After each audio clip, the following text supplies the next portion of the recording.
Welcome to Sri Lakshmi's kitchen. இன்றைக்கி நம்ம என்ன ரெசிபின்னு பார்த்தீங்கன்னா கருவாட்டு குழம்பு தாங்க. அது எப்படி பண்ணலான்னு பார்க்கலாம் வாங்க. இப்போ நான் ஒரு 50 கிராம் அளவுக்கு நெத்திலி கருவாடு எடுத்திருக்கேன். அதை நல்லா சுடுதண்ணி ஊற்றி ஒரு 5 நிமிஷம் அது வந்து ஊறட்டும். ஒரு 5 நிமிஷம் கழித்து அதை நல்லா கழுவிட்டு அந்த தண்ணியை கீழே ஊற்றிடுங்க. அதுக்கப்புறமா நீங்கள் ஆல்ரெடி சுடுதண்ணிலே ஊற வச்சதுனால அதோட தலை வந்து நார்மலாகவே நம்ம தொடும்போதே வந்துடும். இந்த கருவாடுன்னு இல்லை, எந்த கருவாடு எடுத்தாலும் அதோட தலையை நீக்கிட்டு நல்லா வாஷ் பண்ணி எடுத்து வச்சுக்கோங்க. இந்த மாதிரி நான் எல்லாத்தையுமே தலையெல்லாம் எடுத்துகிட்டு நீட்டாக நான் வாஷ் பண்ணி எடுத்து வச்சுருக்கேன். இப்போ அது எப்படி பண்ணலான்னு பார்க்கலாம் வாங்க. ஒரு பேன் எடுத்துக்கோங்க. பேனில் நல்லெண்ணெய் எடுத்துக்கலாம். ஒரு 2 டேபிள் ஸ்பூன் அளவுக்கு நல்லெண்ணெய் சேர்த்துக்கலாம். நல்லெண்ணெய் இல்லைன்னா நார்மல் எண்ணெய் கூட யூஸ் பண்ணிக்கோங்க.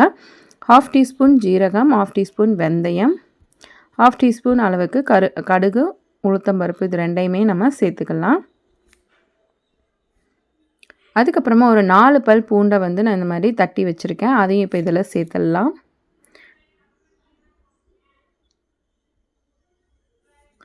சேர்த்துட்டு பூண்டோட பச்சை வாசனை போகிற வரைக்கும் நம்ம நல்லா வதக்கிடலாம்.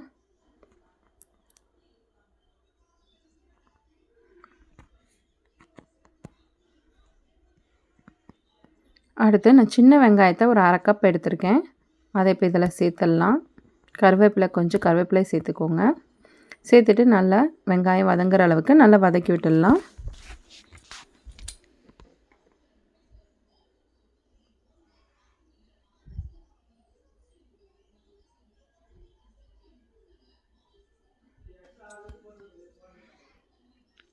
இப்போ நான் ஒரு 10லேருந்து 12 அளவுக்கு பூண்டு வந்து இப்போ நான் உரித்து எடுத்திருக்கேன். அதை அப்படியே சேர்த்துடலாம். சேர்த்துட்டு நல்லா வதக்கி விட்டுடுங்க.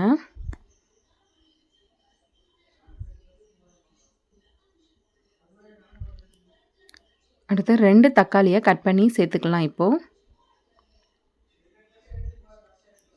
வெங்காயம் நல்லா வதங்குற அளவுக்கு நல்லா வதக்கி விட்டுடலாம்.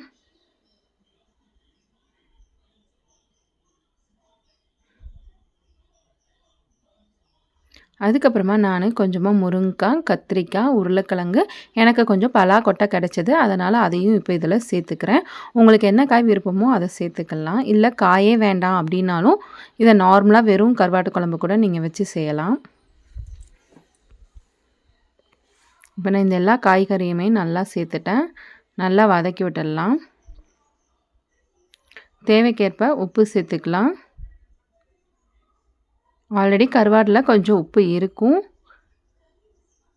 அதனால் பார்த்து அதுக்கேற்ற மாதிரி சேர்த்துக்கோங்க. சேர்த்துட்டு நல்லா கலந்து விட்டுடுங்க.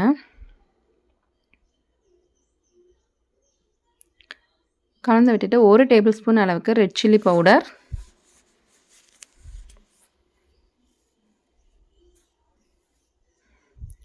2 டேபிள் ஸ்பூன் அளவுக்கு வீட்டில் அரைச்ச குழம்பு மிளகாய் தூளை இப்போ சேர்த்துக்கலாம். நான் 2 டேபிள் ஸ்பூன் சேர்த்துருக்கேன். நீங்கள் வேணும்னா காரத்துக்கு ஏற்ப உங்களுக்கு தகுந்த மாதிரி நீங்கள் எவ்வளோ போடணுமோ சேர்த்துக்கோங்க. சேர்த்துட்டு நல்லா கலந்து விட்டுடுங்க.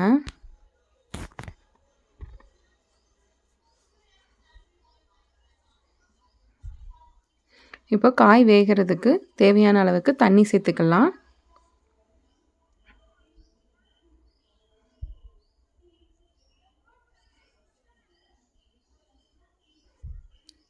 சேர்த்துட்டு ஒரு 5 நிமிஷம் நல்லா வேகட்டும். இப்போ கொதிச்சு வந்துருச்சு. இப்போ காயெல்லாம் ஒரு அரை வேக்காடாக வெந்துருச்சு. இப்போ நம்ம ஒரு நெல்லிக்காய் அளவுக்கு சைஸ் இருக்கிற புளியை எடுத்து ஊற வச்சுருக்கேன். இப்போ அதை கரைச்சி எடுத்துக்கலாம். இப்போ கரைச்ச புளியை இப்போ இதில் சேர்த்துடலாம்.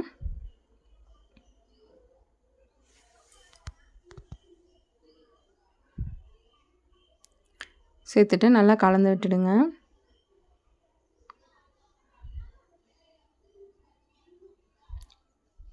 அது ஒரு 10 நிமிஷத்துக்கு கொதிக்கட்டும். கொதிச்சதுக்கப்புறம் நாம் கழுவி வச்சுருக்கிற கருவாடை இப்போ இதில் சேர்த்துடலாம். இப்போ ஒரு 10 நிமிஷம் நல்லா கொதிக்கட்டும்.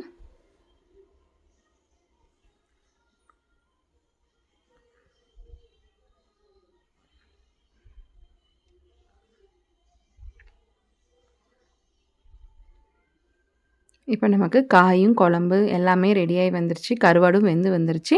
அவ்வளோதாங்க, நமக்கு கருவாட்டு குழம்பு ரெடி ஆயிருச்சு. கண்டிப்பாக நீங்களும் வீட்டில் ட்ரை பண்ணி பாருங்கள். எப்படி வந்ததுன்னு கமெண்டில் சொல்லுங்கள். எங்களோட ரெசிபி உங்களுக்கு பிடிச்சிருந்தா எங்களோட சேனலை லைக் பண்ணுங்கள், ஷேர் பண்ணுங்கள், சப்ஸ்கிரைப் பண்ணுங்கள்.